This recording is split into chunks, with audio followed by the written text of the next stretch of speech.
Growing up in Palm Beach County, Florida, I went by the name of Buddy. I remained Buddy in high school and through college, and my old friends still call me that. I was billed as Burt Reynolds early in my acting career until my agent said, you're 23 years old, and we can't keep calling you Buddy. Why not, I said. There's Buddy Rogers and Buddy Hackett. See what I mean, she said. So I took my dad's name. He was Burton Milo Reynolds Sr., Big Burt, and I was Burton Milo Reynolds Jr. I think he was pleased, but he never said so. I came from a time and a place where boys, and then men, try to please their fathers. It's the most important thing in a man's life.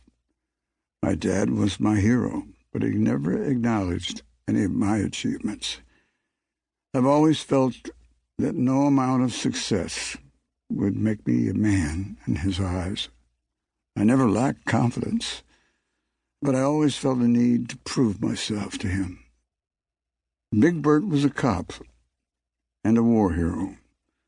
He was tough on me, but looking back, I think that was a good thing, because I was a hellraiser.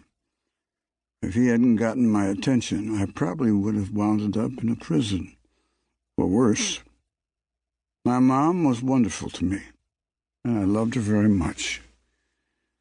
She was a head nurse at a hospital in Michigan, so she really knew all her stuff whenever I got hurt, which was often. She had a lot on her shoulders.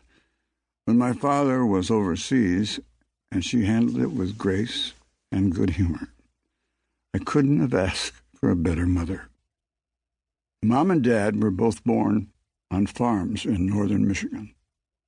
My dad was 20, did a job shoveling coal in a factory, and became friends there with Wade Miller. Wade Miller was my mother's brother. Wade introduced Burt to his sister, Fern, who was in a nursing school. It didn't take him long to pop the question. Their marriage lasted 65 years, and I never heard them fight. They must have done it very quietly. Dad always had a job, even during the Great Depression. He worked at an auto factory and in a steel mill, and he dug ditches. Anything to put food on the table for my mom and my sister, Nancy Ann, who was born in 1930.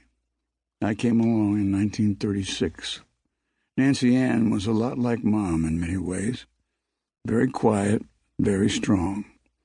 She was a terrific gal, but we never got to know each other very well, I guess because of our age difference.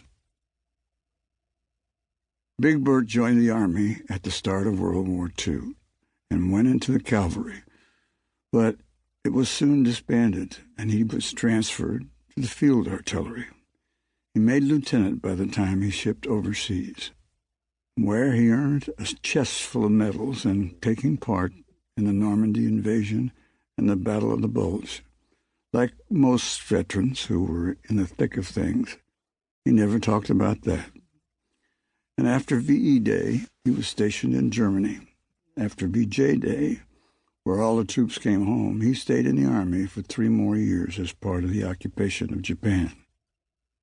He was a colonel by then, and they promised to make him a general if he stayed in for 3 more years. When my mom heard that, she said, "You may be a general, but you won't be my husband."